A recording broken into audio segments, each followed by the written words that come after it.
Dans la vallée du Jourdain, les villages palestiniens côtoient les implantations israéliennes. Moins d'un mois après l'annonce du plan d'annexion de la Cisjordanie, la région semblait encore paisible.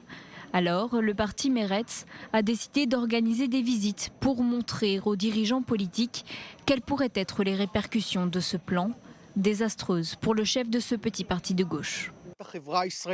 Nous devons expliquer simplement au peuple israélien que ce plan est insensé et leur demander comment nous pouvons défendre ce genre de frontières. Comment peut-on les gérer? Que restera-t-il aux Palestiniens? Et que nous restera-t-il à nous? Rien que du sang et des morts. À l'aide de ces cartes, le guide, un spécialiste du conflit israélo-palestinien, explique en détail en quoi le plan d'annexion ne permettra jamais à un futur État palestinien d'asseoir une véritable continuité territoriale.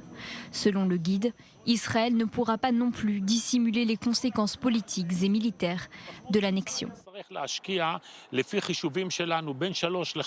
D'après nos calculs, l'armée devra recruter entre 3 et 5 brigades de réserve, soit 30 000 soldats, afin de contrôler la Cisjordanie après l'annexion.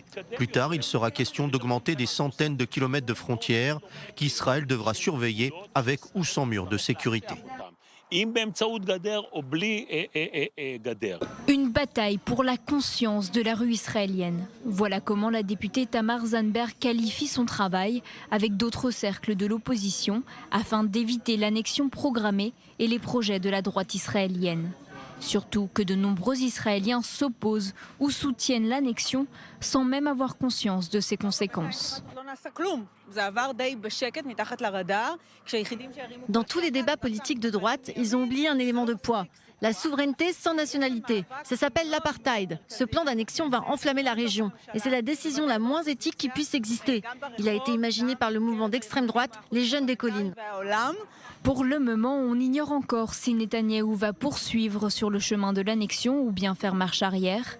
Réponse début juillet.